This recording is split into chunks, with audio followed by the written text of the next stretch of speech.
75 वर्ष पूर्ण होने पर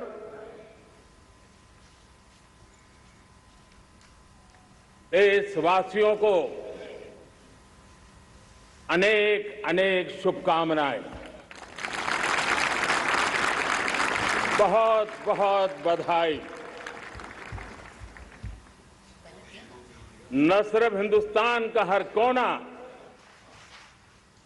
लेकिन दुनिया के हर कोने में आज किसी न किसी रूप में भारतीयों के द्वारा या भारत के प्रति अपार प्रेम रखने वालों के द्वारा विश्व के हर कोने में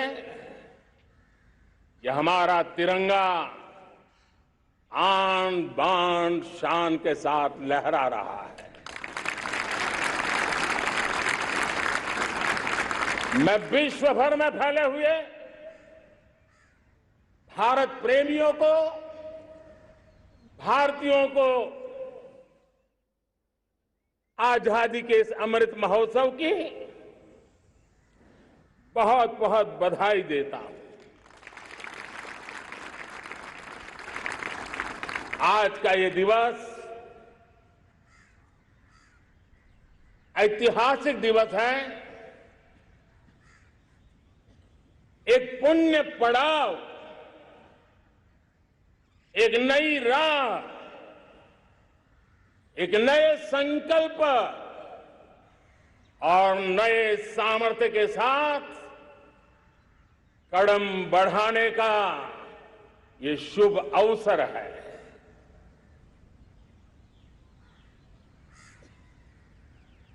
आजादी के जंग में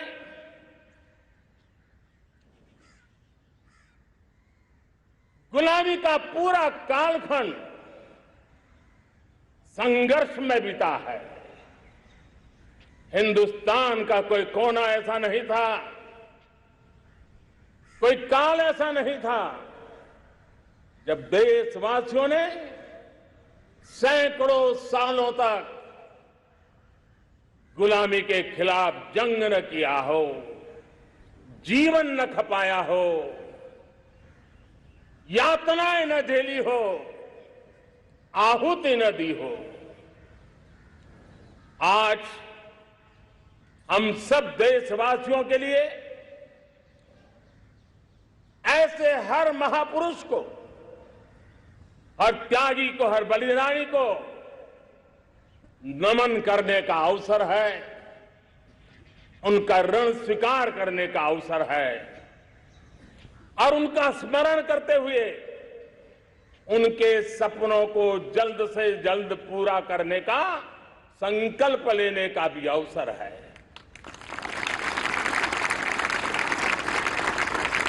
हम सभी देशवासी कृतज्ञ हैं पूज्य बापू के, नेताजी सुभाष चंद्र बोस के,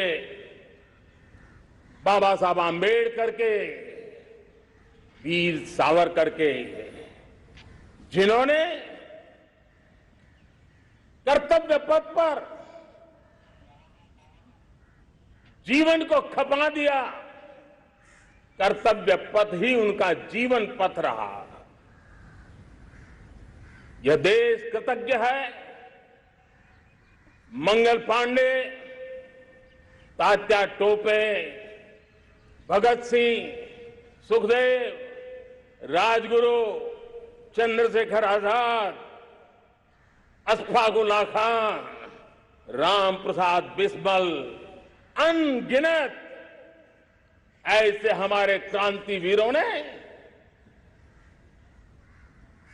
अंग्रेजों की हुकूमत की नींव हिला दी थी।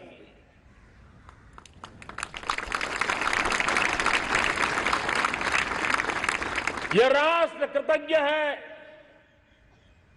उन वीरांगनाओं के लिए, रानी लक्ष्मीबाई हो, झलकारी बाई, दुर्गा भाभी, रानी गाइदिन्ल्यू, रानी चेन्नम्मा, बेगम हजरत महल, वेलु नाचियार। भारत की नारी शक्ति क्या होती है, भारत की नारी शक्ति का संकल्प क्या होता है, भारत की नारी त्याग और बलिदान की क्या पराकाष्ठा कर सकती है, वैसी अनगिनत वीरांगनाओं का स्मरण करते हुए हर हिंदुस्तानी गर्व से भर जाता है।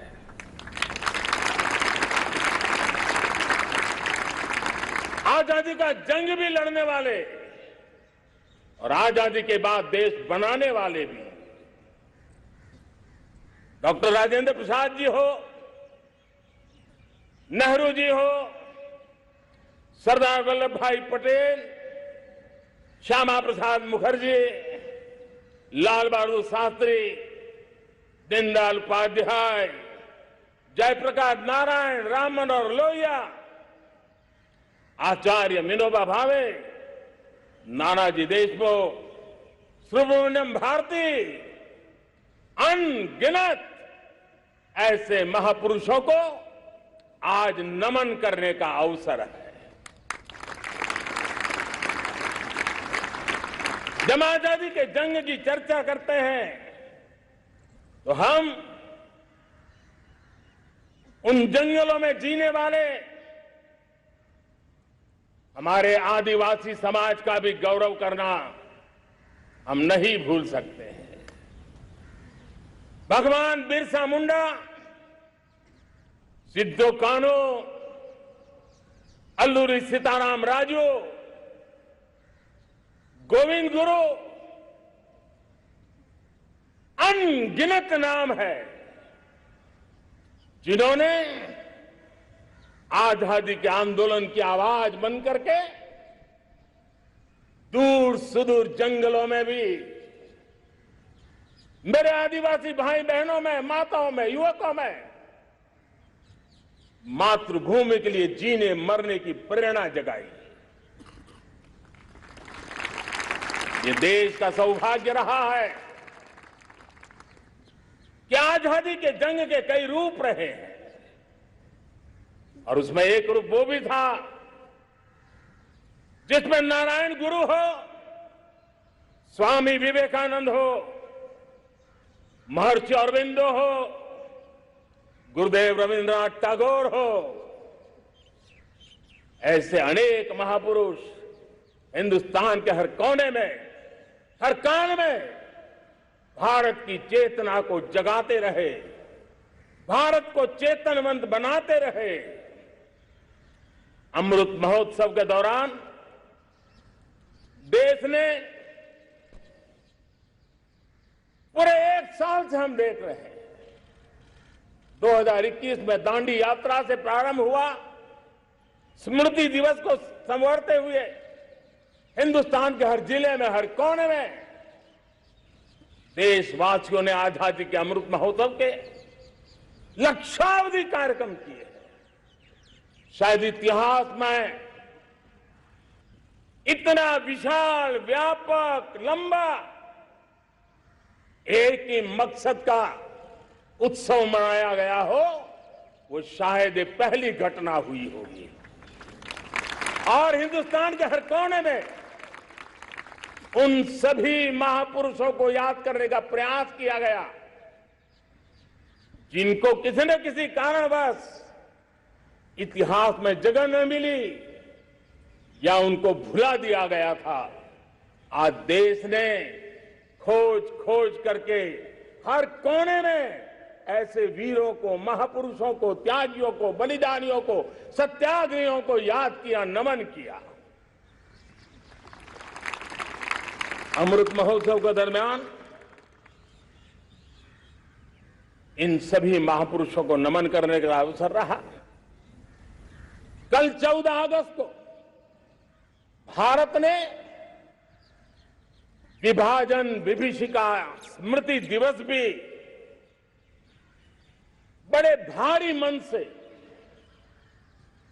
हृदय के गहरे गांवों को याद करते हुए उन कोटि कोटि जनों ने बहुत कुछ सहन किया था, तिरंगे की शान के लिए सहन किया था, मातृभूमि की मिट्टी से मोहब्बत के कारण सहन किया था और धैर्य नहीं खोया था। भारत के प्रति प्रेम ने नई जिंदगी की शुरुआत करने का उनका संकल्प नमन करने योग्य, प्रेरणा पाने योग्य है। आज जब हम आजादी का अमृत महोत्सव मना रहे हैं तो पिछले 75 साल में देश के लिए जीने मरने वाले, देश की सुरक्षा करने वाले, देश के संकल्पों को पूरा करने वाले, चाहे सेना के जवान हो, पुलिस के कर्मी हो,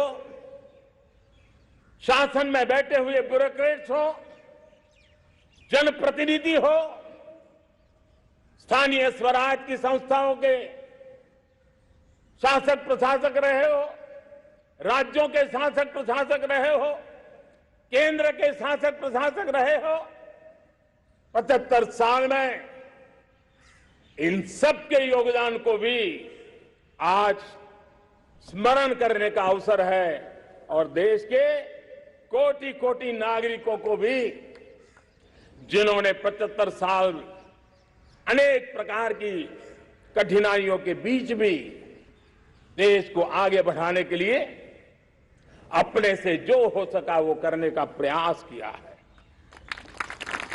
मेरे प्यारे देशवासियों, 75 साल की हमारी ये यात्रा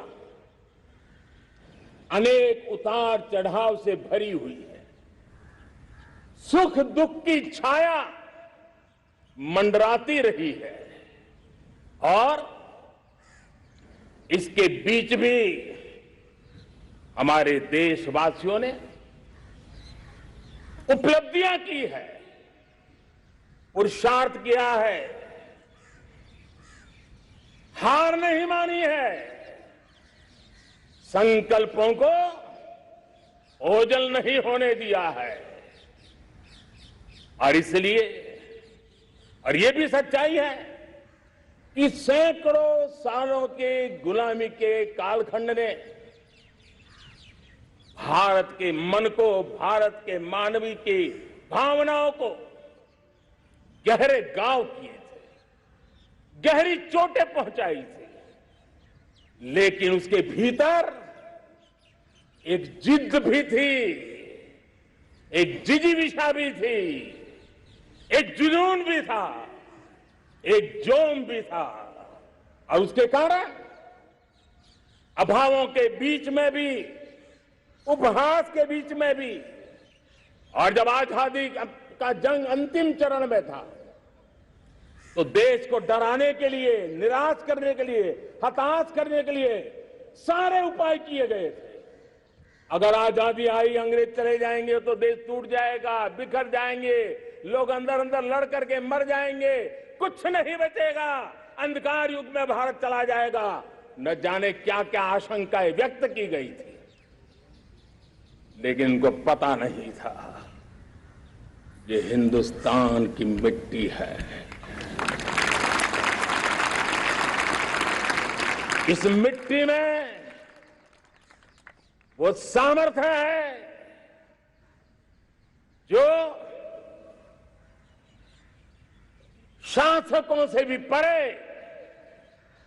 सामर्थ्य का एक अंतर प्रभार लेकर के जीता रहा है, सदियों तक जीता रहा है। और उसी का परिणाम है, हमने क्या कुछ नहीं झेला। कभी अन्न का संकट झेला, कभी युद्ध के शिकार हो गए,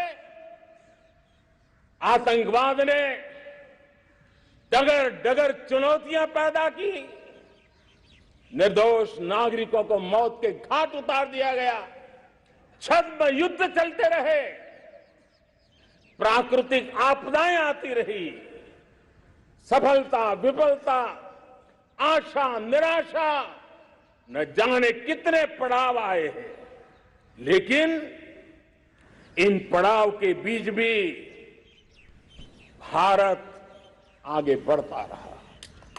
भारत की विविधता जो औरों को भारत के लिए बोझ लगती थी, वो भारत की विविधता ही भारत की एक अनमोल शक्ति है, शक्ति का एक अटूट प्रवाह है।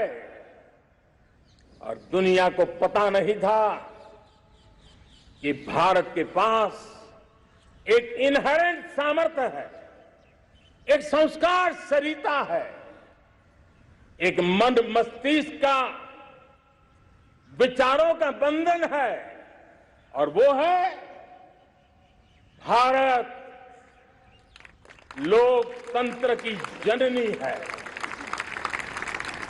मदर ऑफ डेमोक्रेसी है। और जिनके जहन में लोकतंत्र होता है,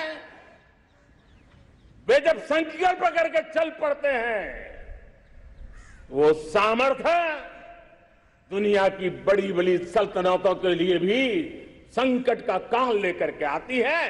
ये मदर ऑफ डेमोक्रेसी, ये लोकतंत्र की जननी हमारे भारत ने सिद्ध कर दिया कि हमारे पास ये एक अनमोल सामर्थ्य है। मेरे प्यारे देशवासियों, 75 साल की यात्रा में आशाएं, अपेक्षाएं, उतार चढ़ाव सब कुछ के बीच में हर एक के प्रयास से हम जहां तक पहुंच पाए थे, पहुंचे थे। और 2014 में देशवासियों ने मुझे दायित्व दिया। आजादी के बाद जन्मा हुआ मैं पहला व्यक्ति था जिसको लाल किले से देशवासियों का गौरवगान करने का अवसर मिला था।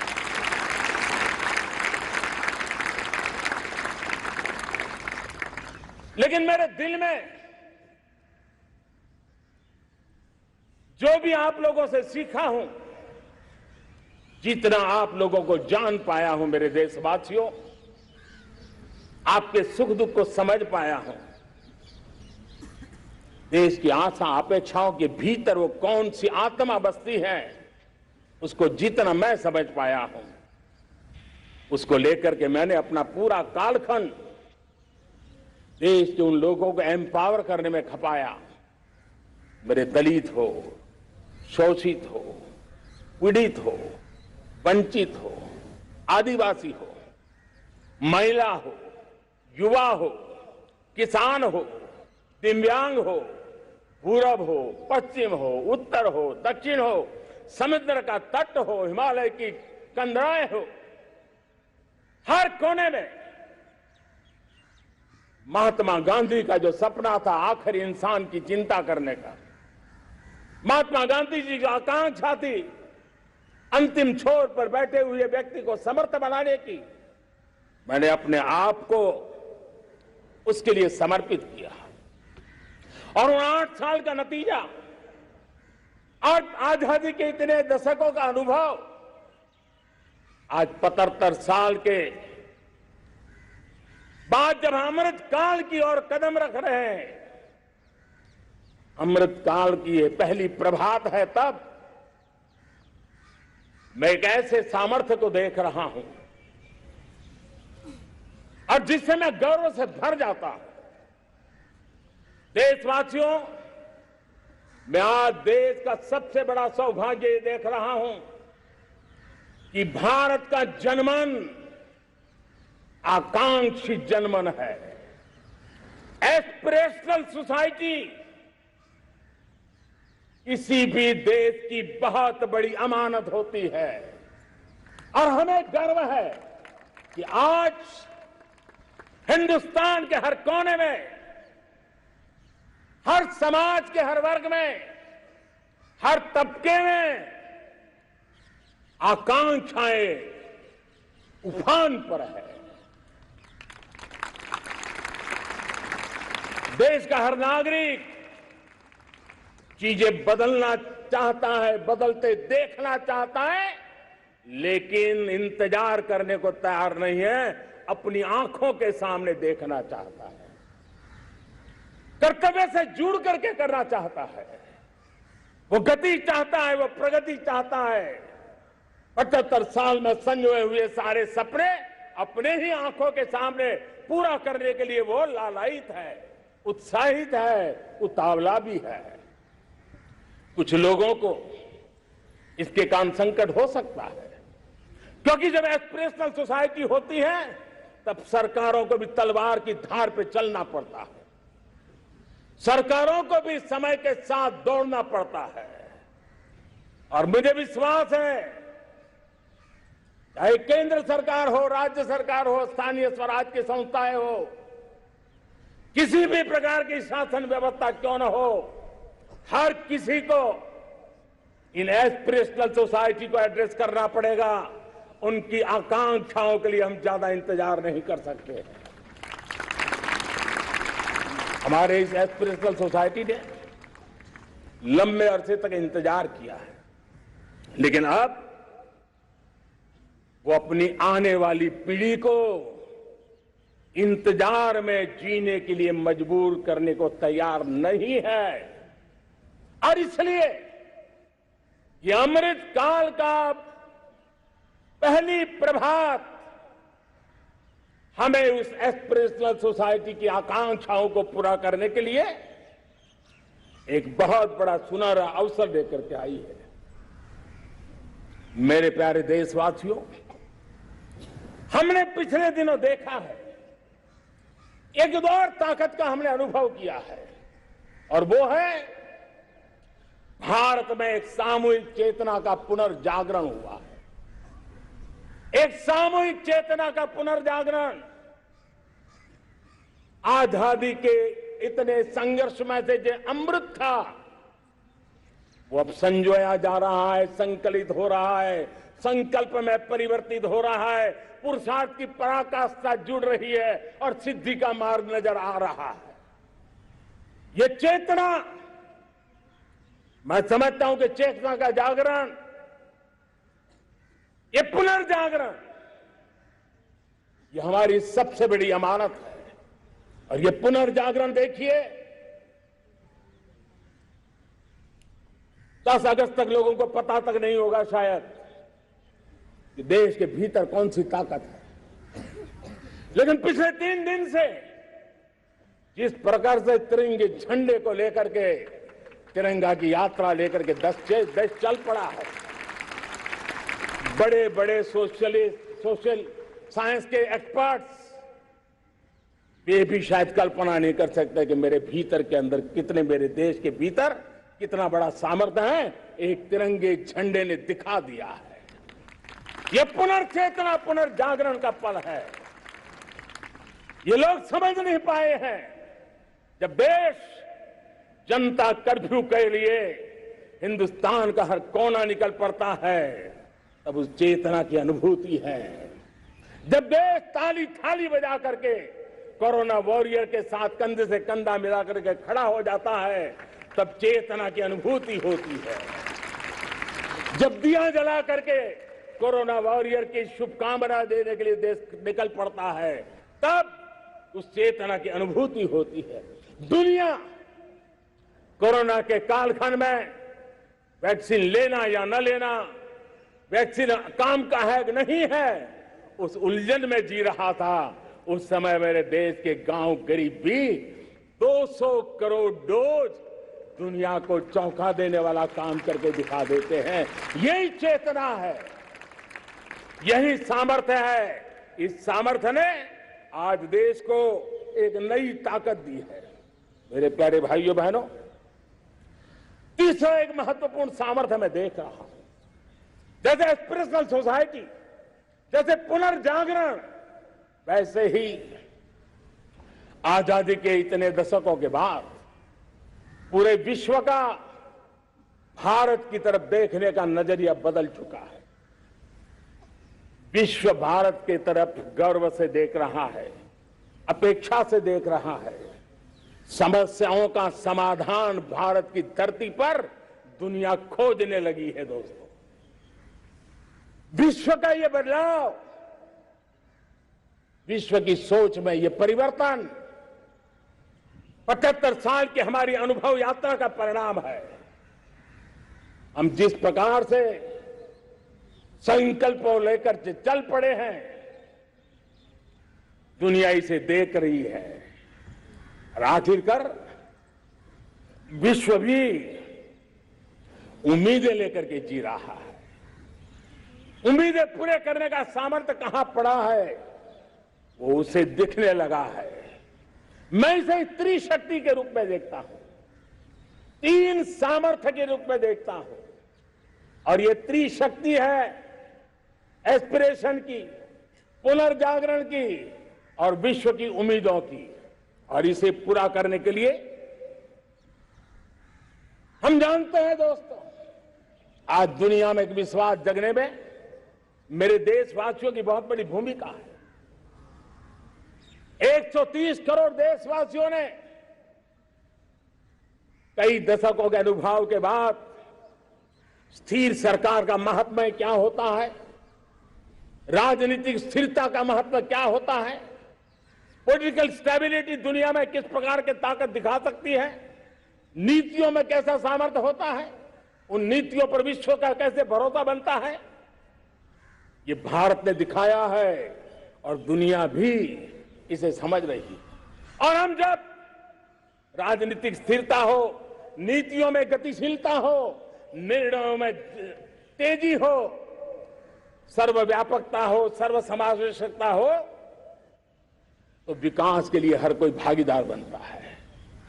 हमने सबका साथ सबका विकास का मंत्र लेकर के हम चले थे, लेकिन देखते ही देखते देशवासियों ने सबका विश्वास और सबका प्रयास से उसमें और रंग भर दिए हैं। और इसलिए हमने देखा है हमारी सामूहिक शक्ति को, हमारे सामूहिक सामर्थ्य को हमने देखा है। आजादी का अमृत महोत्सव जिस प्रकार से मनाया गया, जिस प्रकार से हर जिले में 75 अमृत सरोवर बनाने का अभियान चल रहा है, गांव गांव के लोग जुड़ रहे हैं, कार सेवा कर रहे हैं, अपने प्रयत्नों से अपने गांव में जल संरक्षण के लिए बड़ा अभियान चला रहे हैं। और इसलिए भाइयों बहनों, चाहे स्वच्छता का अभियान हो, चाहे गरीबों के कल्याण का काम हो, देश आज पूरी शक्ति से आगे बढ़ रहा है। लेकिन भाइयों बहनों, हम लोग आजादी के अमृत काल में हमारी 75 साल की यात्रा को, उसका गौरवगान करते रहेंगे, अपनी ही पीठ थपथपाते रहेंगे, तो हमारे सपने कहीं दूर चले जाएंगे। और इसलिए 75 साल का कालखंड कितना ही शानदार रहा हो, कितने ही संकटों वाला रहा हो, कितने ही चुनौतियों वाला रहा हो, कितने ही सपने अधूरे दिखते हो, उसके बावजूद भी आज जब हम अमृत काल में प्रवेश कर रहे हैं, अगले 25 वर्ष हमारे देश के लिए अत्यंत महत्वपूर्ण है। और इसलिए जब मैं आज मेरे सामने लाल किले पर से 130 करोड़ देशवासियों के सामर्थ्य का स्मरण करता हूं, उनके सपनों को देखता हूं, उनके संकल्पों की अनुभूति करता हूं, तब साथियों मुझे लगता है आने वाले 25 साल के लिए हमें उस 5 पंच प्राण पर अपनी शक्ति को केंद्रित करनी होगी, अपने संकल्पों को केंद्रित करना होगा, अपने सामर्थ्य को केंद्रित करना होगा। और हमें उन पंच प्राण को लेकर के 2047 जब आजादी के 100 साल होंगे, आजादी के दीवानों के सारे सपने पूरे करने का जिम्मा उठा करके चलना होगा। जब मैं पंच प्राण की बात करता हूं, तो पहला प्राण अब देश बड़े संकल्प लेकर के ही चलेगा। बहुत बड़े संकल्प लेकर के चलना होगा और वो बड़ा संकल्प है विकसित भारत। अब उससे कुछ कम नहीं होना चाहिए। बड़ा संकल्प। दूसरा प्राण है किसी भी कोने में हमारे मन के भीतर, हमारे आदतों के भीतर गुलामी का एक भी अंश अगर भी अभी भी है तो उसको किसी भी हालत में बचने नहीं देना।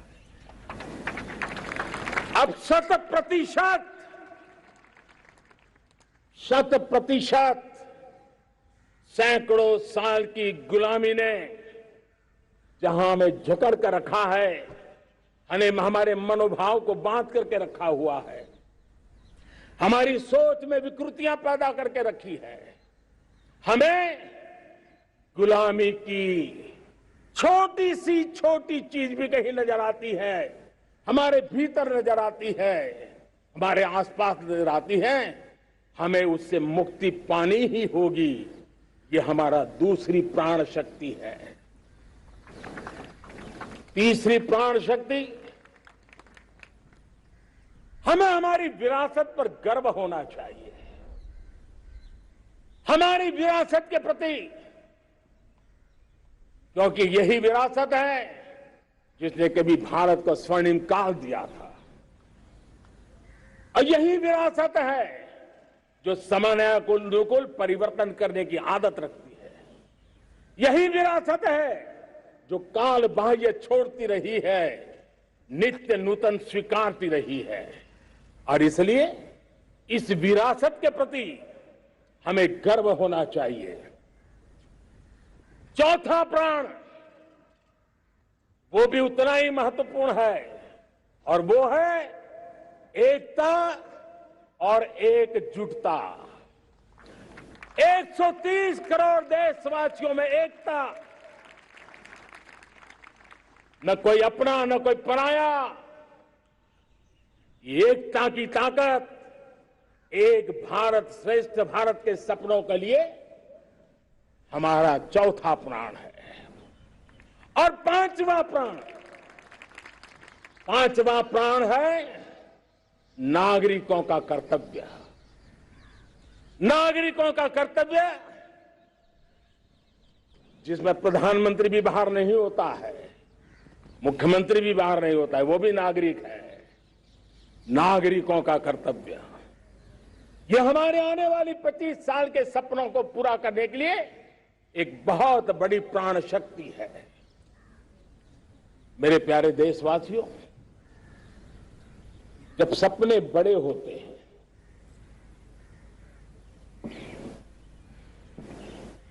जब संकल्प बड़े होते हैं, तो पुरुषार्थ भी बहुत बड़ा होता है, शक्ति भी बहुत बड़ी मात्रा में जुट जाती है।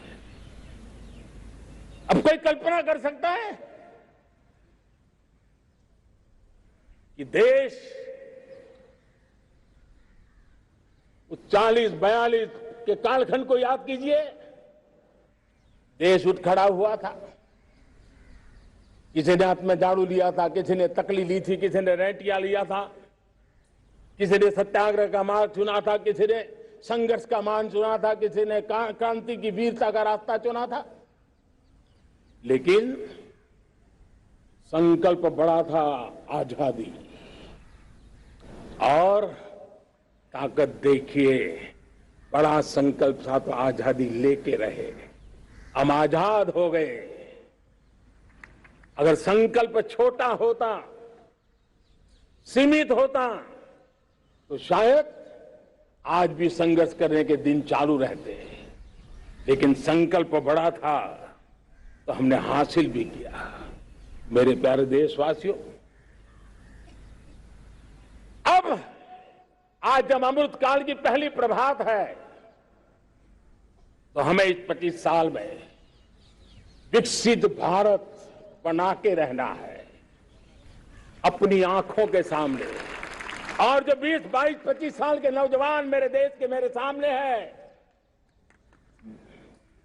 मेरे देश के नौजवानों, जब देश आजादी के 100 साल मनाएगा तब आप 50-55 के हुए होंगे। मतलब आपके जीवन का ये स्वर्णिम काल, आपकी उम्र के ये 25-30 साल भारत के सपनों को पूरा करने का काल है। आप संकल्प लेकर के मेरे साथ चल पड़िए साथियों, तिरंगे झंडे की शपथ लेकर के चल पड़िए। हम सब पूरी ताकत से लगे आए। बड़ा संकल्प, मेरा देश विकसित देश होगा, डेवलप कंट्री होगा। विकास के हर पैरामीटर में हम मानव केंद्रीय व्यवस्था को विकसित करेंगे।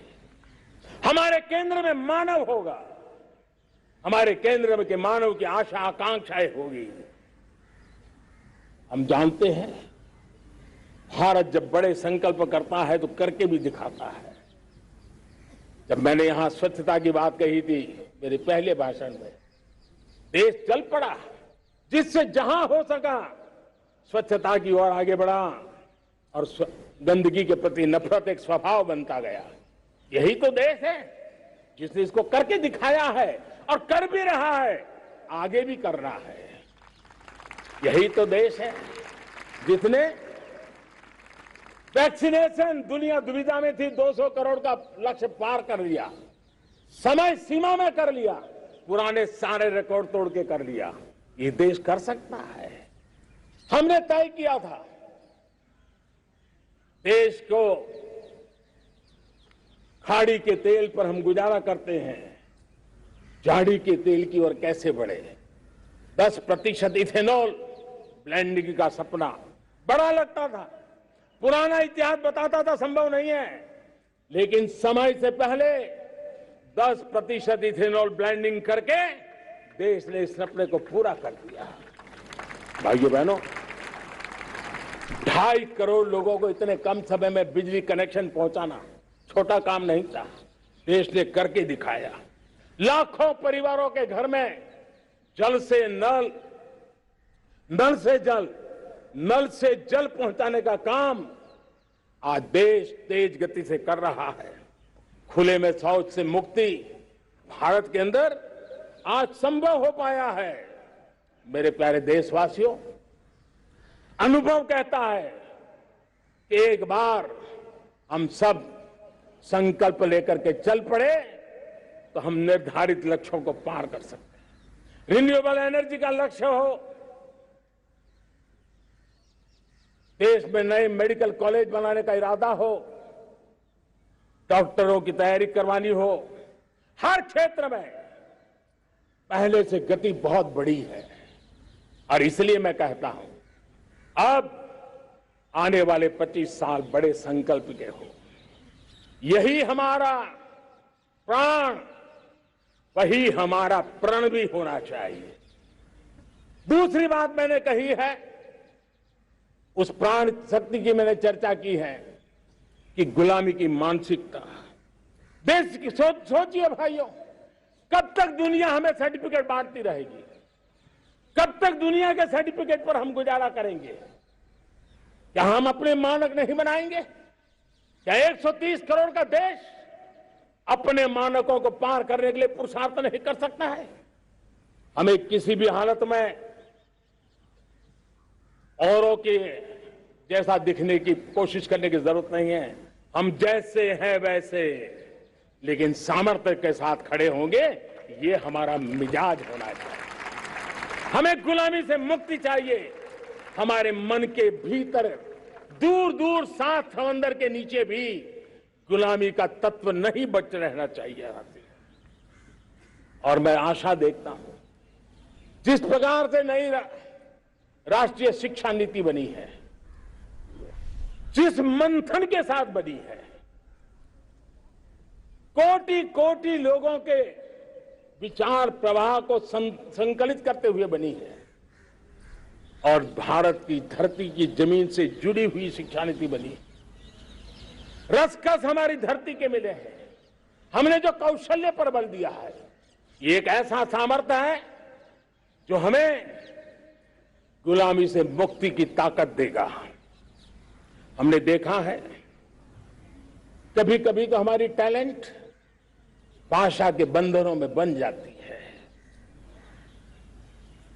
यह गुलामी की मानसिकता का परिणाम है।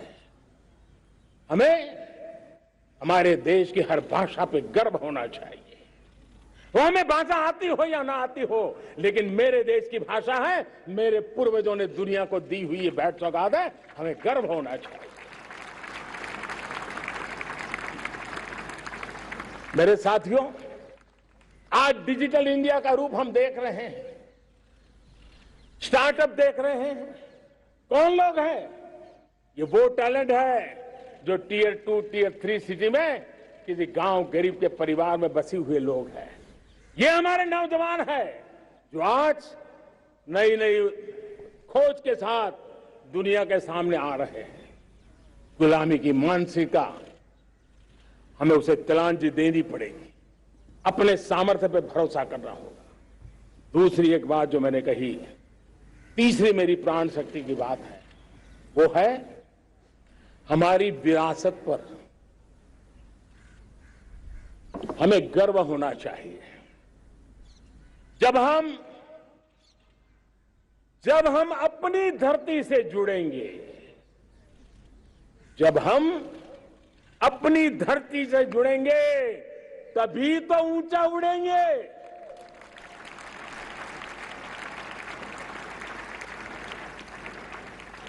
और जब हम ऊंचा उड़ेंगे तो हम विश्व को भी समाधान दे पाएंगे। हमने देखा है जब हम अपनी चीजों पे गर्व करते हैं। आज दुनिया होलिस्टिक हेल्थ केयर की चर्चा कर रही है, लेकिन जब होलिस्टिक हेल्थ केयर की चर्चा करती है तो उसकी नजर भारत के योग पर जाती है, भारत के आयुर्वेद पर जाती है, भारत की होलिस्टिक लाइफस्टाइल के पर जाती है। ये हमारी विरासत है, हम जो दुनिया को दे रहे हैं। दुनिया आज उससे प्रभावित हो रही है। अब हमारी ताकत देखिए, हम वो लोग हैं जो प्रकृति के साथ जीना जानते हैं, प्रकृति को प्रेम करना जानते हैं। आज विश्व पर्यावरण की जो समस्याओं से जूझ रहा है, हमारे पास वो विरासत है। ग्लोबल वार्मिंग की समस्याओं के समाधान का रास्ता हम लोगों के पास है, हमारे पूर्वजों ने दिया हुआ है। जब हम लाइफस्टाइल की बात करते हैं, एनवायरमेंट फ्रेंडली लाइफस्टाइल की बात करते हैं, हम लाइफ मिशन की बात करते हैं, तो दुनिया का ध्यान आकर्षित करते हैं। हमारे पास एक सामर्थ्य है। हमारा बड़ा धान, मोटा धान, मिलेट, हमारे यहां तो घर घर की चीज रही है। ये हमारी विरासत है। हमारे छोटे किसानों के परिश्रम से छोटी छोटी जमीन के टुकड़ों में फलने फूलने वाली हमारे धान, आज दुनिया अंतर्राष्ट्रीय स्तर पर मिलेट ईयर मनाने के लिए आगे बढ़ रही है। मतलब हमारी विरासत को आज दुनिया, हम उस पर गर्व करना सीखे। हमारे पास दुनिया को बहुत कुछ देना है। हमारे फैमिली वैल्यूज, विश्व के सामाजिक तनाव की जब चर्चा हो रही है, व्यक्तिगत तनाव की चर्चा होती है तो लोगों को योग दिखता है, सामूहिक तनाव की बात होती है तब भारत की पारिवारिक व्यवस्था दिखती है। संयुक्त परिवार की एक पूंजी सदियों से हमारी माताओं बहनों के त्याग बलिदान के कारण परिवार नाम की जो व्यवस्था विकसित हुई, ये हमारी विरासत है। इस विरासत पर हम गर्व कैसे करें? हम तो वो लोग हैं जो जीव में भी शिव देखते हैं। हम वो लोग हैं जो नर में नारायण देखते हैं। हम वो लोग हैं जो नारी तो नारायणी कहते हैं। हम वो लोग हैं जो पौधे में परमात्मा देखते हैं। हम वो लोग हैं जो नदी को मां मानते हैं। हम वो लोग हैं जो हर कंकर में शंकर देखते हैं। यह हमारा सामर्थ्य है। हर नदी में मां का रूप देखते हैं। पर्यावरण की इतनी व्यापकता, विशालता, ये हमारा गौरव। हम विश्व के सामने जब खुद गर्व करेंगे तो दुनिया करेगी। भाइयों बहनों, हम वो लोग हैं जिसने दुनिया को वसुधैव कुटुंबकम का मंत्र दिया। हम वो लोग हैं जो दुनिया को कहते हैं एकम सत विप्रहा बदो वदंती, आज जो होलियर देन दाऊ का जो संकट चल रहा है, तुझसे बड़ा मैं हूं, ये जो तनाव का कारण बना हुआ है, दुनिया को एकम सत विप्रादा बहुधा वदंती का ज्ञान देने वाली विरासत हमारे पास है। जो कहते हैं सत्य एक है, जानकार लोग उसको अलग अलग तरीके से कहते हैं। ये गौरव हमारा है। हम लोग हैं जो कहते हैं यत पिंडे तद ब्रह्मांडे। कितनी बड़ी सोच है। जो ब्रह्मांड में है वो हर जीव मात्र में है। यत पिंडे तद ब्रह्मांडे, ये कहने वाले हम लोग हैं। हम वो लोग हैं जितने दुनिया का कल्याण देखा है। हम जन कल्याण से जग कल्याण के राही रहे हैं।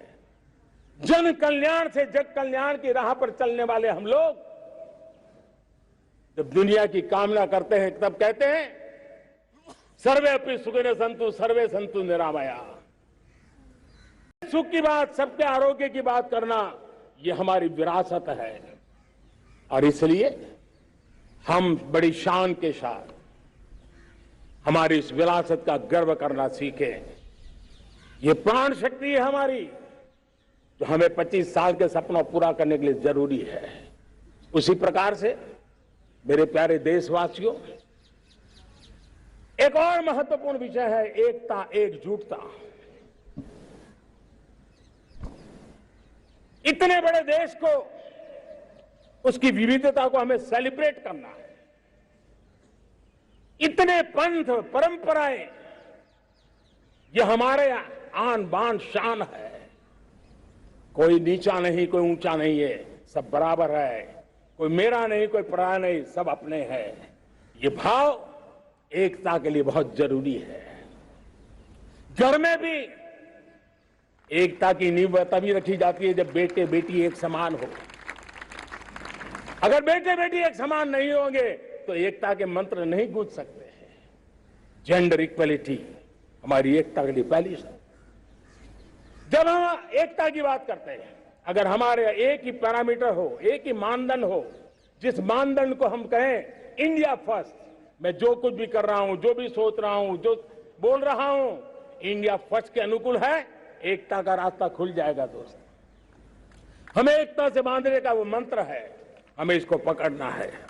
मुझे पूरा विश्वास है कि हम समाज के अंदर ऊंच नीच के भेदभावों से, मेरे तेरे के भेदभावों से हम सबकी पुजारी बने।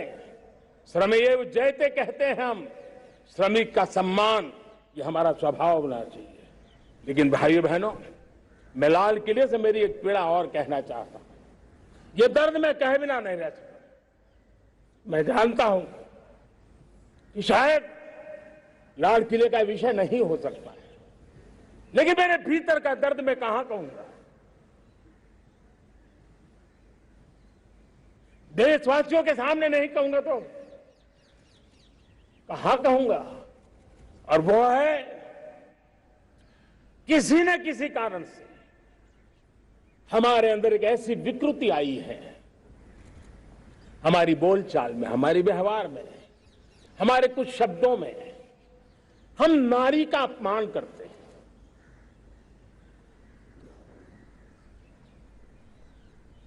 क्या हम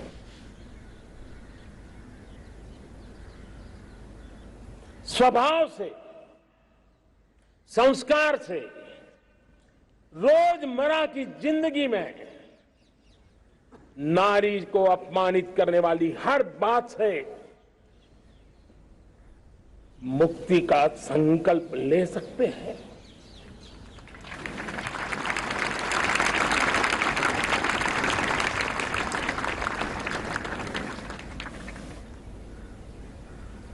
नारी का गौरव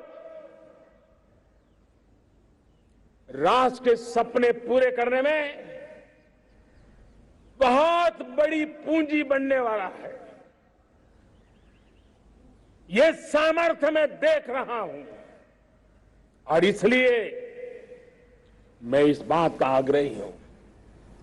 मेरे प्यारे देशवासियों, मैं 5वीं प्राण शक्ति की बात करता हूं और वो 5वीं प्राण शक्ति है नागरिक का कर्तव्य।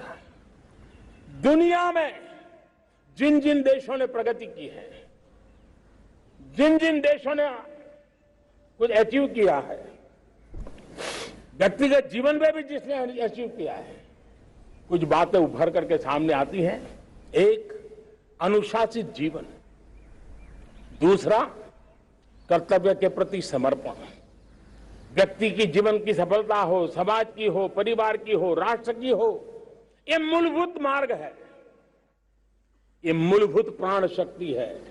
और इसलिए हमें कर्तव्य पर बल देना ही होगा।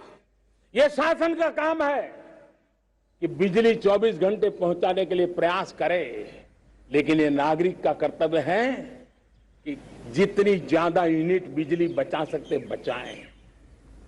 हर खेत में पानी पहुंचाना सरकार की जिम्मेवारी है, सरकार का प्रयास है, लेकिन पर ड्रॉप मोर क्रॉप, पानी बचाते हुए आगे बढ़ना, मेरे हर खेत से आवाज उठनी चाहिए।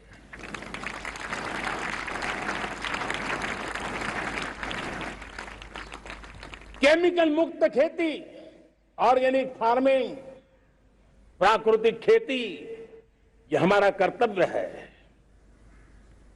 साथियों, चाहे पुलिस हो या पीपल हो, शासक हो या प्रशासक हो, ये नागरिक कर्तव्य से कोई अछूता नहीं हो सकता है। हर कोई अगर नागरिक के कर्तव्यों को निभाएगा तो मुझे विश्वास है कि हम इच्छित लक्ष्य को प्राप्त करने में समय से पहले सिद्धि प्राप्त कर सकते हैं। मेरे प्यारे देशवासियों, आज महर्षि अरविंदो की जन्म जयंती भी है। मैं उस महापुरुष के चरणों में नमन करता हूं, लेकिन हमें उस महापुरुष को याद करना होगा जिन्होंने कहा था, स्वदेशी से स्वराज, स्वराज से सुराज। ये उनका मंत्र है। हम सबको सोचना होगा कि हम कब तक दुनिया के और लोगों पर निर्भर रहेंगे। क्या हमारे देश का अन्न की आवश्यकता हो, हम आउटसोर्स कर सकते हैं क्या?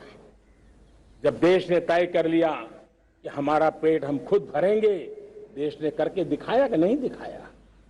एक बार संकल्प लेते हैं तो होता है दोस्त। और इसलिए आत्मनिर्भर भारत, ये हर नागरिक का, हर सरकार का, समाज के हर इकाई का ये दायित्व बन जाता है। ये आत्मनिर्भर भारत, ये सरकारी एजेंडा, सरकारी कार्यक्रम नहीं है। ये समाज का जन आंदोलन है जिसे हमें आगे बढ़ाना है। मेरे साथियों, आज जब ये बात हमने सुनी, आजादी के 75 साल के बाद जिस आवाज को सुनने के लिए हमारे कान तरस रहे थे, 75 साल के बाद वो आवाज सुनाई दी है। 75 साल के बाद लाल किले पर से तिरंगे को सलामी देने का काम पहली बार मेड इन इंडिया तोप ने किया है। कौन हिंदुस्तानी होगा जिसको ये बात, एक आवाज उसे नई प्रेरणा, ताकत नहीं दी? और इसलिए मेरे प्यारे भाई बहनों, मैं आज मेरे देश के सेना के जवानों का हृदय से अभिनंदन करना चाहता हूं। मेरी आत्मनिर्भर की बात को संगठित स्वरूप में, साहस के स्वरूप में मेरी सेना के जवानों ने, सेना नायकों ने जिस जिम्मेवारी के साथ कंधे पे उठाया है, मैं उनको जितनी सैल्यूट करूं उतनी कम है दोस्तों। उनको आज मैं सलाम करता हूं, क्योंकि सेना का जवान मौत को मुट्ठी में लेकर के चलता है।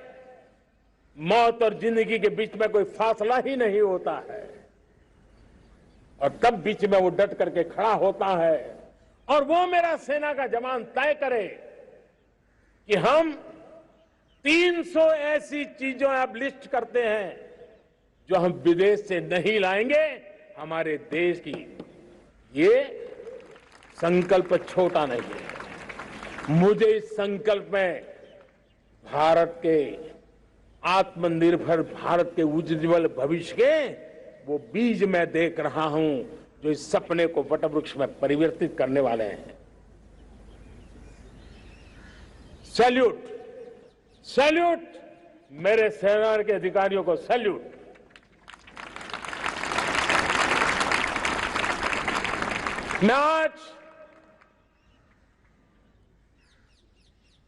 मैं मेरे छोटे छोटे बालकों को 5 साल 7 साल की आयु के बालक, उनको भी सैल्यूट करना चाहता, उनको भी सलाम करना चाहता। जब देश के सामने चेतना जगी, मैंने सैकड़ों परिवारों से सुना है 5-5, 7 साल के बच्चे घर में कह रहे हैं कि अब हम विदेशी खिलौने से नहीं खेलते। 5 साल का बच्चा घर में विदेशी खिलौने से नहीं खेलेंगे, ये जब सब संकल्प करता है ना, तब आत्मनिर्भर भारत उसकी रगों में दौड़ता है। आज देखिए, पीएलआई स्कीम 1 लाख करोड़ रुपया दुनिया के लोग हिंदुस्तान में अपना नसीब आजमाने आ रहे हैं, टेक्नोलॉजी लेकर के आ रहे हैं, रोजगार के नए अवसर बना रहे हैं। भारत मैन्युफैक्चरिंग हब बनता जा रहा है, आत्मनिर्भर भारत की बुनियाद बना रहा है। आज इलेक्ट्रॉनिक गुड्स मैन्युफैक्चरिंग हो, मोबाइल फोन का मैन्युफैक्चरिंग हो, आज देश बहुत तेजी से प्रगति कर रहा है। जब हमारा ब्रह्मोस दुनिया में जाता है, कौन हिंदुस्तानी होगा जिसका मन आसमान को न छूता होगा। दोस्तों, आज हमारी मेट्रो कोचेज, हमारी वंदे भारत ट्रेन विश्व के लिए आकर्षण बन रहा है। मेरे प्यारे देशवासियों, हमें आत्मनिर्भर बनना है हमारे एनर्जी सेक्टर में। हम कब तक एनर्जी के सेक्टर में किसी और पर डिपेंडेंट रहेंगे? और हमें सोलार का क्षेत्र हो, विंड एनर्जी का क्षेत्र हो, रिन्यूएबल के और भी जो रास्ते हो, मिशन हाइड्रोजन हो, बायोफ्यूल की कोशिश हो, इलेक्ट्रिक व्हीकल पर जाने की बात हो, हमें आत्मनिर्भर बन करके इन व्यवस्थाओं को आगे बढ़ाना होगा। मेरे प्यारे देशवासियों, आज प्राकृतिक खेती भी आत्मनिर्भर का एक मार्ग है। फर्टिलाइजर से जितनी ज्यादा मुक्ति, आज देश में नैनो फर्टिलाइजर के कारखाने की नई आशा लेकर के आए हैं। लेकिन प्राकृतिक खेती, केमिकल फ्री खेती आत्मनिर्भर को ताकत दे सकती है। आज देश में रोजगार के क्षेत्र में ग्रीन जॉब के नए नए क्षेत्र बहुत तेजी से खुल रहे हैं। भारत ने नीतियों के द्वारा स्पेस को खोल दिया है। ड्रोन की बहुत दुनिया में सबसे प्रगतिशील पॉलिसी लेकर के आए हैं। हमने देश के नौजवानों के लिए नए द्वार खोल दिए हैं। मेरे प्यारे भाइयों बहनों, मैं प्राइवेट सेक्टर को भी आह्वान करता हूं, आइए हमें विश्व में छा जाना है। आत्मनिर्भर भारत का यह भी सपना है कि दुनिया को भी जो आवश्यकताएं हैं उसको पूरा करने में भारत पीछे नहीं जाएगा। हमारे लघु उद्योग हो, सूक्ष्म उद्योग हो, कुटीर उद्योग हो, जीरो डिफेक्ट जीरो इफेक्ट हमें उस करके हमें दुनिया में जाना होगा। हमें स्वदेशी पर गर्व करना होगा। मेरे प्यारे देशवासियों, हम बार बार लाल बहादुर शास्त्री जी को याद करते हैं। जय जवान जय किसान का उनका मंत्र आज भी देश के लिए प्रेरणा है। बाद में अटल बिहारी वाजपेयी जी ने जय विज्ञान कह करके उसमें एक कड़ी जोड़ दी थी और देश ने उसको प्राथमिकता दी थी। लेकिन अब अमृतकाल के लिए एक और अनिवार्यता है और वो है जय अनुसंधान। जय जवान जय किसान जय विज्ञान जय अनुसंधान, इनोवेशन। और मुझे मेरे देश की युवा पीढ़ी में भरोसा है। इनोवेशन की ताकत देखिए, आज हमारा यूपीआई, भीम, हमारा डिजिटल पेमेंट, फिनटेक की दुनिया में हमारा स्थान, आज विश्व में रियल टाइम 40% अगर डिजिटल फाइनेंशियल का ट्रांजैक्शन होता है तो मेरे देश में हो रहा है। हिंदुस्तान ने ये करके दिखाया है। मेरे प्यारे देशवासियों, अब हम 5G के दौर की ओर कदम रख रहे हैं। बहुत दूर इंतजार नहीं करना होगा, हम कदम मिलाने वाले हैं। हम ऑप्टिकल फाइबर गांव-गांव में पहुंचा रहे हैं। डिजिटल इंडिया का सपना गांव से गुजरेगा, ये मुझे पूरी जानकारी है। आज मुझे खुशी है, हिंदुस्तान के 4 लाख कॉमन सर्विस सेंटर्स गांवों में विकसित हो रहे हैं। गांव के नौजवान बेटे बेटियां कॉमन सर्विस सेंटर चला रही हैं। देश गर्व कर सकता है कि गांव के क्षेत्र में 4 लाख डिजिटल एंटरप्रेन्योर का तैयार होना और सारी सेवाएं गांव के लोग उनके यहां लेने के लिए आदी बन जाए, ये अपने आप में टेक्नोलॉजी हब बनने की भारत की जो ताकत है। मेरे प्यारे देशवासियों, ये जो डिजिटल इंडिया का मूवमेंट है, जो सेमीकंडक्टर की ओर हम कदम मांड रहे हैं, 5G की ओर कदम मांड रहे हैं, ऑप्टिकल फाइबर का नेटवर्क बिछा रहे हैं, ये सिर्फ आधुनिकता की पहचान ऐसा नहीं है। 3 बड़ी ताकतें इसके अंदर समाहित है। शिक्षा में आमूलचूल क्रांति, ये डिजिटल माध्यम से आने वाली है। स्वास्थ्य सेवाओं में आमूलचूल क्रांति डिजिटल से आने वाली है। कृषि जीवन में भी बहुत बड़ा बदलाव डिजिटल से आने वाला है। एक नया विश्व तैयार हो रहा है। भारत उसे आगे बढ़ाने के लिए, और मैं साफ देख रहा हूं दोस्तों, ये डेकेड मानव जात के लिए टेकेड का समय है, टेक्नोलॉजी का डेकेड है। भारत के लिए तो ये टेकेड जिसका मन टेक्नोलॉजी से जुड़ा हुआ है, आईटी की दुनिया में भारत ने अपना एक लोहा बनवा लिया है, तो ये टेकेड का सामर्थ्य भारत के प्रयास है। हमारा अटल इनोवेशन मिशन, हमारे इंक्यूबेशन सेंटर, हमारे स्टार्टअप एक नया पूरा क्षेत्र का विकास कर रहे हैं। युवा पीढ़ी के लिए नए अवसर लेकर के आ रहे हैं। स्पेस मिशन की बात हो, हमारा डीप ओशन मिशन की बात हो, समुद्र की गहराई में जाना हो या हमें आसमान को छूना हो, ये नए क्षेत्र हैं जिसको लेकर के हम आगे बढ़ रहे हैं। मेरे प्यारे देशवासियों, हम इस बात को न भूलें, और भारत ने सदियों से देखा हुआ है, जैसे देश में कुछ नमूना रूप कामों की जरूरत होती है, कुछ बड़ी बड़ी ऊंचाइयों की जरूरत होती है, लेकिन साथ साथ धरातल पर मजबूती बहुत आवश्यक होती है। भारत की आर्थिक विकास की संभावनाएं धरातल की मजबूती से जुड़ी हुई है, और इसलिए हमारे छोटे किसान, उनका सामर्थ्य, हमारे छोटे उद्यमी, उनका सामर्थ्य, हमारे लघु उद्योग, कुटीर उद्योग, सूक्ष्म उद्योग, रेहड़ी पटरी वाले लोग, घरों में काम करने वाले लोग, ऑटो रिक्शा चलाने वाले लोग, बस सेवाएं देने वाले लोग, ये समाज का जो सबसे बड़ा तबका है, इसका सामर्थ्यवान होना भारत के सामर्थ्य की गारंटी है। और इसलिए हमारे आर्थिक विकास की ये जो मूलभूत जमीनी ताकत है, उस ताकत को सर्वाधिक बल देने की दिशा में हमारा प्रयास चल रहा है। मेरे प्यारे देशवासियों, हमारे पास 75 साल का अनुभव है। हमने 75 साल में कई सारी सिद्धियां भी प्राप्त की हैं।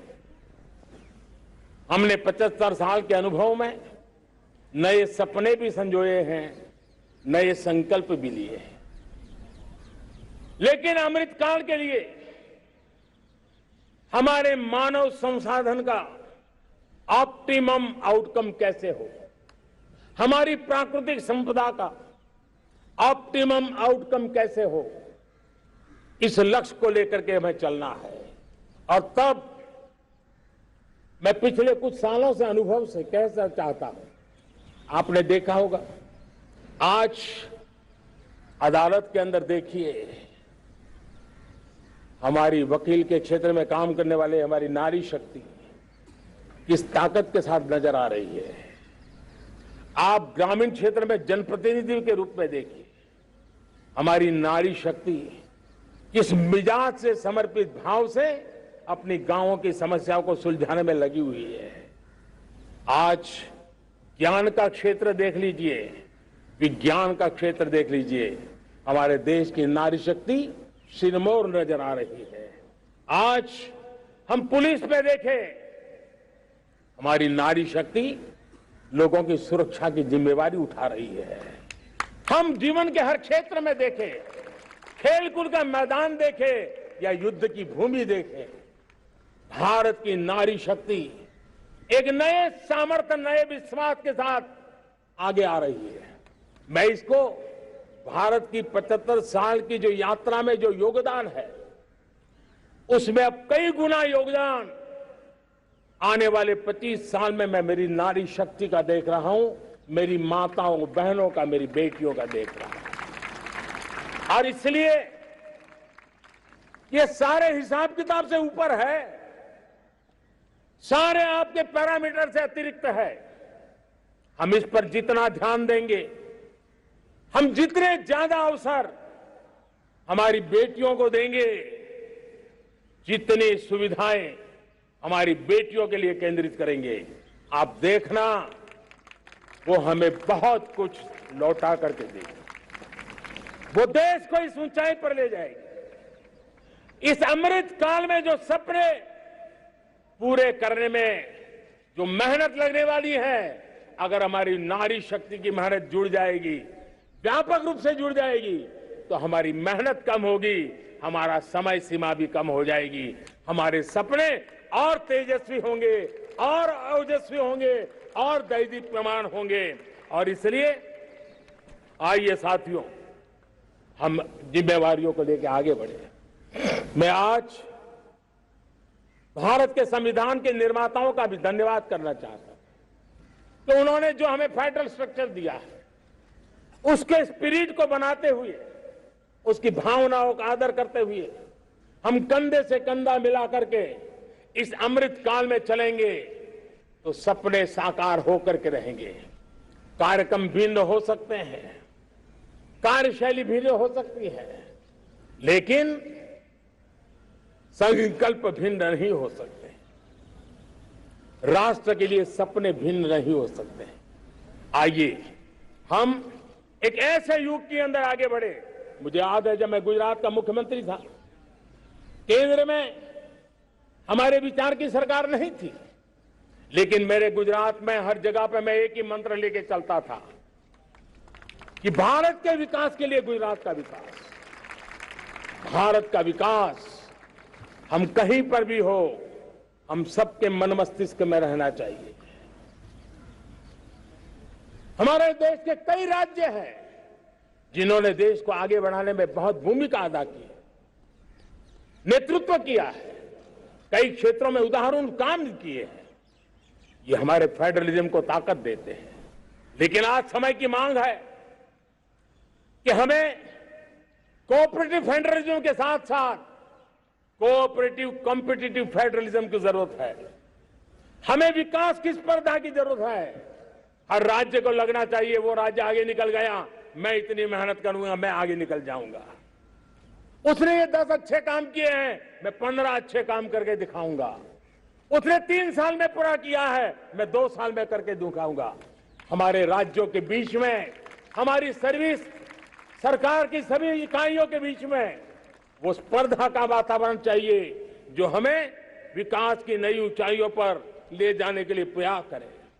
मेरे प्यारे देशवासियों, इस 25 वर्ष का अमृतकाल के लिए जब हम चर्चा करते हैं, तब मैं जानता हूं चुनौतियां अनेक हैं, मर्यादाएं अनेक हैं, मुसीबतें भी हैं, बहुत कुछ है।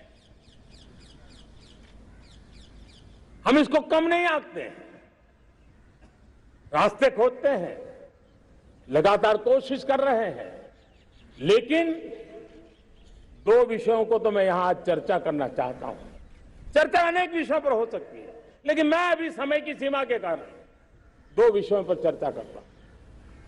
और मैं मानता हूं हमारे इन सारी चुनौतियों को कारण, विकृतियों के कारण, बीमारियों के कारण इस 25 साल का अमृतकाल,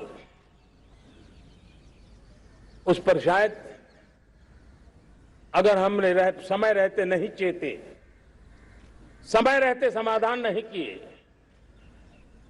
तो वो ये विकराल रूप ले सकते हैं। और इसलिए मैं सबकी चर्चा न करते हुए 2 पर जरूर चर्चा करना चाहता हूं। एक है भ्रष्टाचार, दूसरा है भाई भतीजावाद, परिवारवाद। भारत जैसे लोकतंत्र में जहां लोग गरीबी से जूझ रहे हैं, जब एक तरफ से देखते हैं, एक तरफ वो लोग हैं जिनके पास रहने के लिए जगह नहीं है, दूसरी पार वो तरह लोग हैं जिनको अपना चोरी किया हुआ माल रखने के लिए जगह नहीं है। ये स्थिति अच्छी नहीं है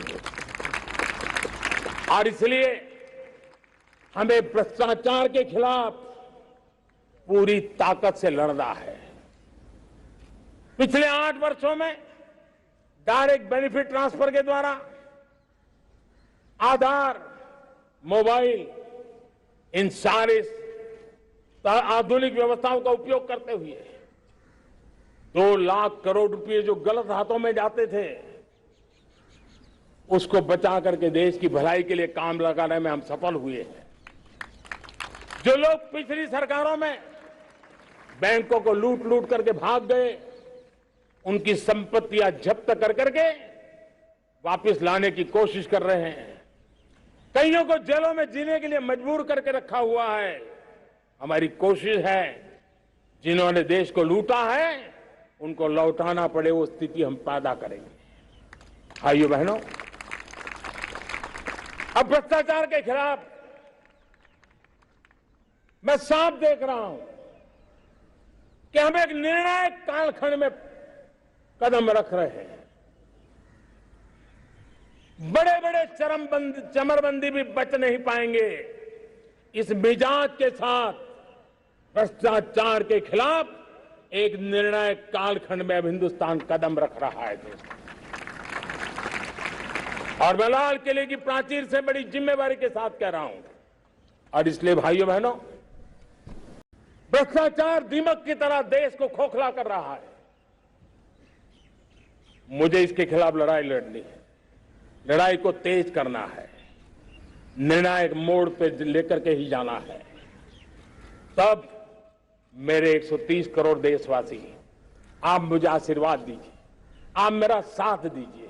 मैं आज आपसे साथ मांगने आया, आपका सहयोग मांगने आया हूं, ताकि मैं इस लड़ाई को लड़ पाऊं, इस लड़ाई को देश जीत पाए और सामान्य नागरिक की जिंदगी भ्रष्टाचार ने तबाह करके रखी हुई है।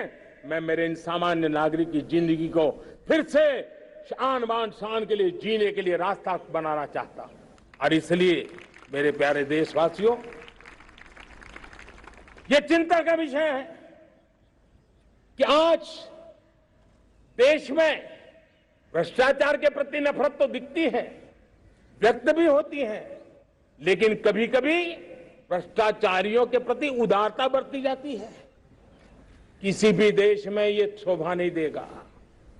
कई लोग तो इतनी बेशर्मी तक चले जाते हैं कि कोर्ट में सजा हो चुकी हो, भ्रष्टाचारी सिद्ध हो चुका हो, जेल जाना तय हो चुका हो, जेल गुजार रहे हो, उसके बावजूद भी उनका महिमा मंडन करने में लगे रहते हैं, उनकी शान शौकत में लगे रहते हैं, उनकी प्रतिष्ठा बनाने में लगे रहते हैं। अगर जब तक समाज में गंदगी के प्रति नफरत नहीं होती है, स्वच्छता की चेतना जगती नहीं है। जब तक भ्रष्टाचार और भ्रष्टाचारी के प्रति नफरत का भाव पैदा नहीं होता है, सामाजिक रूप से उसको नीचा देखने के लिए मजबूर नहीं करते, तब तक एक मानसिकता खत्म होने वाली नहीं है। और इसलिए भ्रष्टाचार के प्रति भी और भ्रष्टाचारियों के प्रति भी हमें बहुत जागरूक होने की जरूरत है। दूसरी एक चर्चा मैं करना चाहता हूं, भाई भतीजावाद। और जब मैं भाई भतीजावाद, परिवारवाद की बात करता हूं तो लोगों को लगता है मैं सिर्फ राजनीतिक क्षेत्र की बात करता हूं। जी नहीं, दुर्भाग्य से राजनीतिक क्षेत्र की उस बुराई ने हिंदुस्तान की हर संस्थाओं में परिवारवाद को पोषित कर दिया है। परिवारवाद हमारी अनेक संस्थाओं को अपने में लपेटे हुए है और उसके कारण मेरे देश की टैलेंट को नुकसान होता है, मेरे देश के सामर्थ्य को नुकसान होता है। जिनके पास अवसर की संभावनाएं हैं, वो परिवारवाद, भाई भतीजे के बाद बाहर रह जाता है। भ्रष्टाचार का भी कारण ये भी एक बन जाता है, ताकि उसका कोई भाई भतीजे के कार्य आसरा नहीं है तो लगता है चलो भाई कहीं से खरीद करके के जगह बना लूं। इस परिवारवाद से, भाई भतीजावाद से हमें हर संस्थाओं में एक नफरत पैदा करनी पड़ी होगी, जागरूकता पैदा करनी होगी, तब हम हमारी संस्थाओं को बचा पाएंगे। संस्थाओं के उज्जवल भविष्य के लिए बहुत आवश्यक है। उसी प्रकार से राजनीति में भी परिवारवाद ने देश के सामर्थ्य को सबसे सारा अन्याय किया है। परिवारवादी राजनीति परिवार की भलाई के लिए होती है, उसको देश की भलाई से कोई लेना देना नहीं होता है। और इसलिए लाल किले की प्राचीर से तिरंगे झंडे के आन बान शान के नीचे भारत के संविधान का स्मरण करते हुए मैं देशवासियों को खुले मन से कहना चाहता हूं, आइए हिंदुस्तान के राजनीति के शुद्धिकरण के लिए भी, हिंदुस्तान की सभी संस्थाओं के शुद्धिकरण के लिए भी हमें देश को इस परिवारवादी मानसिकता से मुक्ति दिला करके योग्यता के आधार पर देश को आगे ले जाने की ओर बढ़ना होगा। यह अनिवार्यता है, वरना हर किसी का मन कुंठित रहता है कि मैं उसके लिए योग्य था, मुझे नहीं मिला क्योंकि मेरा कोई चाचा, मामा, पिता, दादा, दादी, नाना, नानी कोई वहां थे नहीं। ये मनस्थिति किसी भी देश के लिए अच्छी नहीं। मेरे देश के नौजवानों, मैं आपके उज्जवल भविष्य के लिए, आपके सपनों के लिए, मैं भाई भतीजावाद के खिलाफ लड़ाई में आपका साथ चाहता हूं। परिवारवादी राजनीति के खिलाफ लड़ाई में मैं आपका साथ चाहता हूं। ये संवैधानिक जिम्मेवारी मानता हूं मैं, ये लोकतंत्र की जिम्मेवारी मानता हूं मैं, ये लाल किले के प्राचीर से कही गई बात की ताकत में मानता हूं और इसलिए मैं आज आपका अवसर चाहता हूं। हमने देखा पिछले दिनों खेलों में, ऐसा तो नहीं है कि देश के पास पहले प्रतिभाएं नहीं रही होंगी, ऐसा तो नहीं है कि खेलकूद की दुनिया में हिंदुस्तान के नौजवान, हमारे बेटे बेटियां कुछ कर नहीं सकते, लेकिन सिलेक्शन भाई भतीजेवाद की चैनल से गुजरते थे और उसके कारण वो खेल के मैदान तक, उस देश तक तो पहुंच जाते थे। जीत हार से उन्हें लेना देना नहीं था, लेकिन जब ट्रांसपेरेंसी आई, योग्यता के आधार पर खिलाड़ियों का चयन होने लगा, पूर्ण पारदर्शिता से खेल के मैदान में सामर्थ्य का सम्मान होने लगा, आज देखिए दुनिया में खेल के मैदान में भारत का तिरंगा फहरता है, भारत का राष्ट्रगान गाया जाता है, गर्व होता है और परिवारवाद से मुक्ति होती है, भाई भतीजावाद से मुक्ति होती है, तो ये नतीजे आते हैं। मेरे प्यारे देशवासियों, ये ठीक है, चुनौतियां बहुत हैं। अगर इस देश के सामने करोड़ों संकट है तो करोड़ों समाधान भी है, और मेरा 130 करोड़ देशवासियों पर भरोसा है। 130 करोड़ देशवासी निर्धारित लक्ष्य के साथ, संकल्प के प्रति समर्पण के साथ, जब 130 करोड़ देशवासी एक कदम आगे रखते हैं ना, तो हिंदुस्तान 130 करोड़ कदम आगे बढ़ जाता है। इस सामर्थ्य को लेकर के हमने आगे बढ़ना है। इस अमृत काल में, जब ये अमृत काल की पहली बेला है, पहली प्रभात है, हमें आने वाले 25 साल को एक पल भी भूलना नहीं है। एक एक दिन, समय का प्रत्येक क्षण, जीवन का प्रत्येक कण मातृभूमि के लिए जीना, और तभी आजादी के दीवानों को हमारी सच्ची श्रद्धांजलि होगी। तभी 75 साल तक देश को यहां तक पहुंचाने में जिन जिन लोगों ने योगदान किया, उनका पुण्य स्मरण हमें काम आएगा।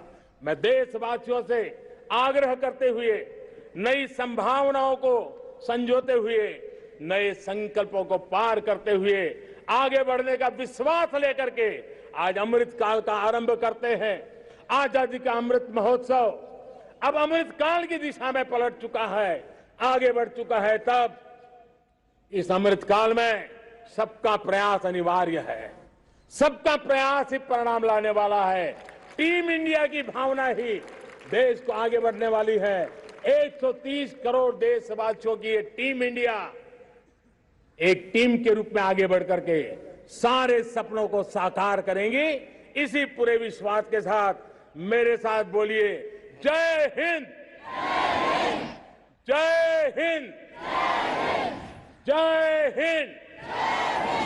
भारत माता की, भारत माता की, भारत माता की, वंदे वंदे वंदे।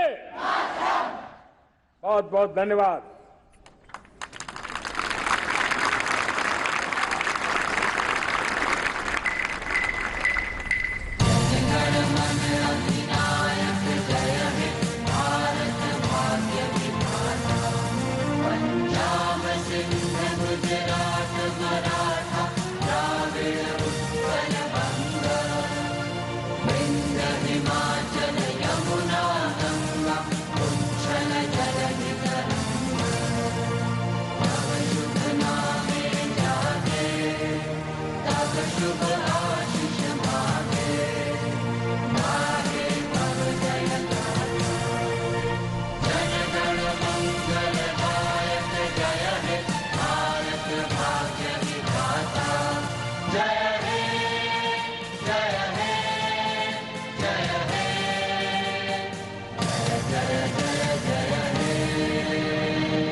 ओडिशा धन्यवाद माननीय प्रधानमंत्री जी, देश से आलोकित आपके संबोधन के लिए और भारत की नई जय यात्रा का मार्ग प्रशस्त करने के लिए बहुत बहुत धन्यवाद। Prime Minister Narendra Modi addressing the nation, talking about the government, its policies and what it has in store. And here the pale blue of a monsoon sky, seeing the rising and collective aspirations of a nation. देश के लिए vision भी और नए decision भी, इन महत्वपूर्ण संबोधनों के दूरगामी प्रभाव हम सब ने देखे हैं। हालात बदलने के लिए सोच बदलना बेहद जरूरी है। माननीय प्रधानमंत्री का ऐतिहासिक संबोधन लाल किले की प्राचीर से